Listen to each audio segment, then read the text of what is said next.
শহরের নামকরা মাস্তান রাফিদের যৌনাঙ্গ কেটে কে যেন ইয়ামিনের ফ্যান অ্যান্ড লাভলি বিজ্ঞাপন পোস্টারের মাঝ বরাবর লটকে রেখে দিয়ে গেছে। পুরো শহরকে যেন তাক লাগিয়ে দিয়েছে এই বিষয়টা। সবাই রাস্তার মাঝে জড়সড় হয়ে বিজ্ঞাপন পোস্টের দিকে অবাক দৃষ্টিতে তাকিয়ে আছে।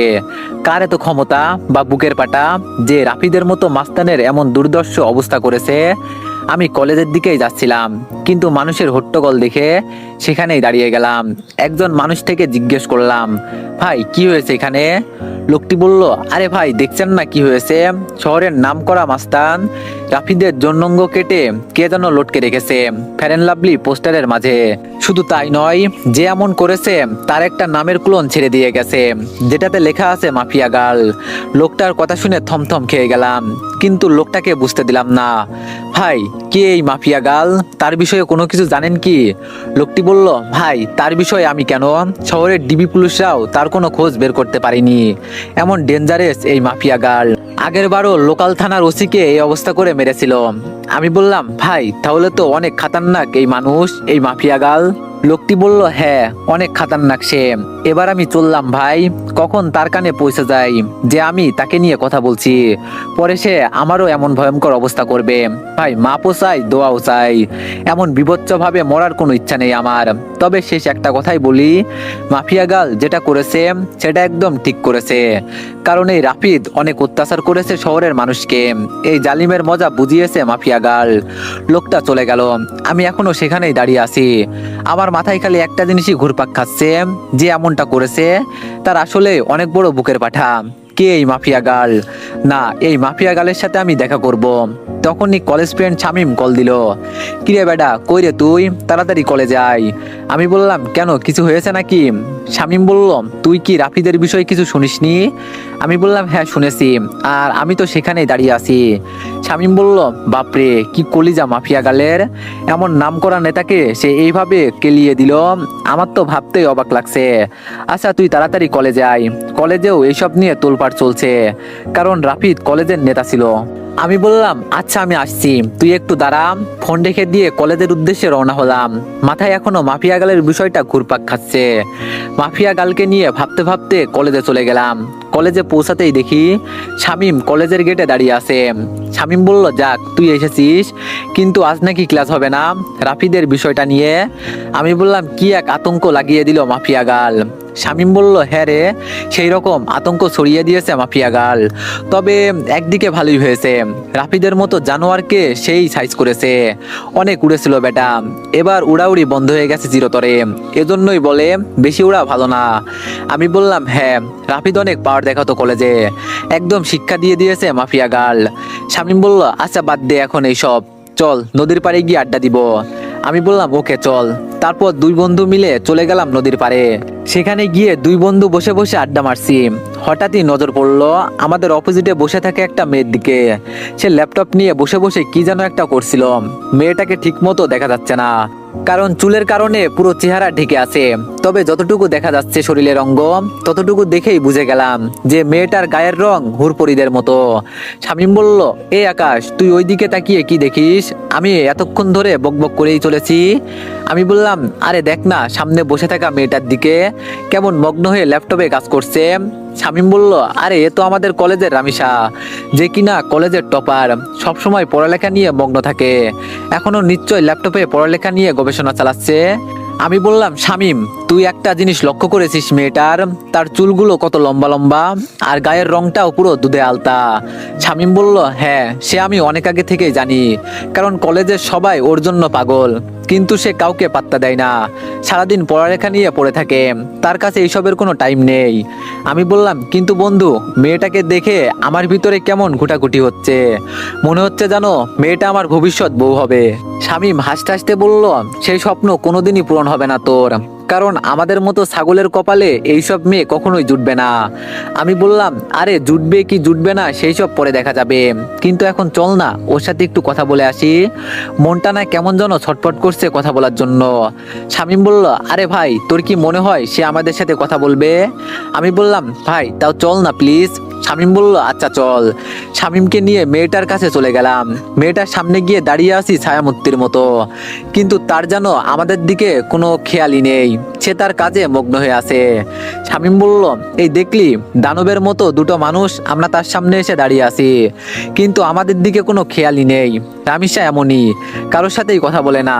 আমি বললাম আরে চুপ থাকতো, আমি কথা বলছি দেখতে থাক। আমি গলা বড় করে কাশি দিলাম, কিন্তু মেয়েটার কোনো রেসপন্সই দেখতে পেলাম না। মেয়েটা এখনো তার কাজে মগ্ন। এবার শরম লজ্জা ভেঙে সোজা ডাক দিলাম, এই যে শুনছেন। মেয়েটা আমার ডাক শুনে ল্যাপটপ থেকে মাথা তুলে তাকালো। একটা সময় মেয়েটার চেহারা দেখা যাচ্ছিল না, কিন্তু এখন সে আমার দিকে তাকানোই, পুরো স্পষ্ট দেখা যাচ্ছে চেহারা। মেয়েটাকে দেখে পুরো শরীর ঠান্ডা হয়ে গেল আমার। ও আল্লাহ, এটা তো মেয়ে না, এটা তো পরী, পালক থেকে ভুল করে নেমে আসা কোনো হুড়পড়ি। মেয়েটি বলল জি বলুন। আমি মেয়েটার দিকে চোখ বড় বড় করে তাকিয়ে আছি। আমার তো পুরো দুনিয়াদারি যেন নিমিষেই থমকে গেল। আমি চুপচাপ তাকিয়ে আছি মেয়েটার দিকে। তখনই সাইড থেকে শামীম ধাক্কা দিয়ে বলল আরে আকাশ, তুই কোথায় হারিয়ে গেলি? হ্যাঁ। শামীমের কথায় হুঁশ ফিরে আসলো। না না, আমি এখানেই আছি, কোথাও হারাইনি। শামীম বলল না হারালে বোবার মতো ওর দিকে ড্যাব ড্যাব করে তাকিয়ে আছিস যে। শামীম কথা শেষ করতেই পাশ থেকে মেয়েটা আবার বলে উঠলো জি বলুন, কি বলবেন? আমি বললাম না না, কিছু বলবো না, আপনাকে শুধু চেয়ে চেয়ে দেখবো। মেয়েটি বলল মানে বুঝলাম না। আমি বললাম আরে মানে আপনার সাথে একটু কথা বলতে চাই। মেয়েটি বলল জি বলুন, বললাম তো। আমি বললাম আপনার পাশে কি একটু বসা যাবে আগে? মেয়েটি বলল পাশে বসে কি করবেন? কি বলতে এসেছেন সেটা বলে প্লিজ চলে যান, আমি এখন পড়া নিয়ে একটু বিজি আছি। আমি বললাম আচ্ছা থাক তাহলে, অন্য একদিন বলবো। মেয়েটি বলল আচ্ছা। মেয়েটা আবার ল্যাপটপে মাথা গুঁজে দিল, আর আমি বোবার মতো সেখানে ঠাই দাঁড়িয়ে আছি। আমার যেন ভ্রমই কাটছে না। মেয়েটাকে দেখার পর থেকে পুরোপুরি মাতাল হয়ে গেছি আমি। শামীম বলল এই আকাশ চল এবার। আমি বললাম না, আমি যাব না, তুই যা। শামীম বলল মানে কি আকাশ, এখানে দাঁড়িয়ে দাঁড়িয়ে কি করবি শুনি? আমি বললাম মেয়েটাকে তাকিয়ে তাকিয়ে দেখব। শামীম বলল আকাশ, তোর মাথাটা কি খারাপ হয়ে গেল নাকি? কি সব আবল তাবল বলছিস? হ্যাঁ। আমি বললাম হ্যাঁ হয়তো হয়ে গেছে। শামীম বলল ও আল্লাহ, কোন পাগলের পাল্লায় পড়লাম আমি? আমি বললাম আচ্ছা শামীম, একটা কথা বলি। শামীম বলল বল। আমি বললাম আমার না মেয়েটাকে কোলে করে উঠিয়ে কাজী অফিসে দৌড় দিতে মন চাচ্ছে, ইচ্ছে করছে এখনই বউ বানিয়ে ফেলি মেয়েটাকে। শামীম বলল একটা ঠাসিয়ে লাগিয়ে দিব তোর গালে বেড়া ফাজিল, চল তো এখান থেকে।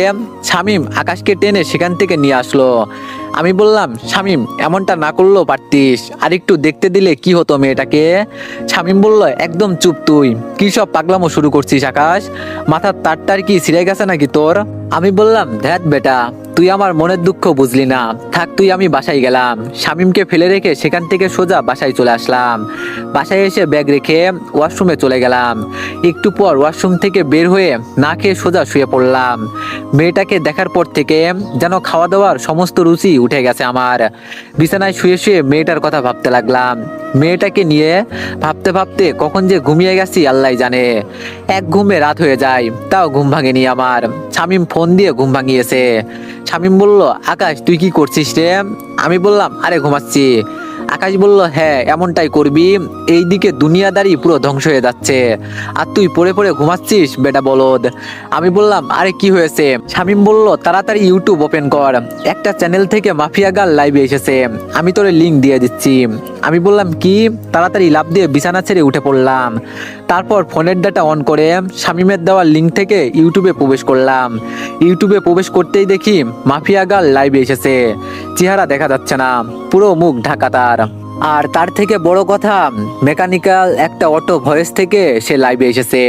দেখুন, সবার উদ্দেশ্য করেই বলছি, আমাকে ধরা তো দূরের কথা, সেই সব কিছু নিয়ে চিন্তা করলেও ঘাট থেকে মস্তিষ্ক আলাদা করে দিব আমি।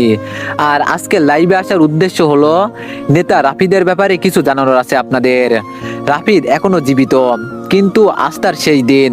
আগামীকাল শহরের যে কোনো এক স্থানে রাফিদের লাশ আমি ফেলে রেখে যাব।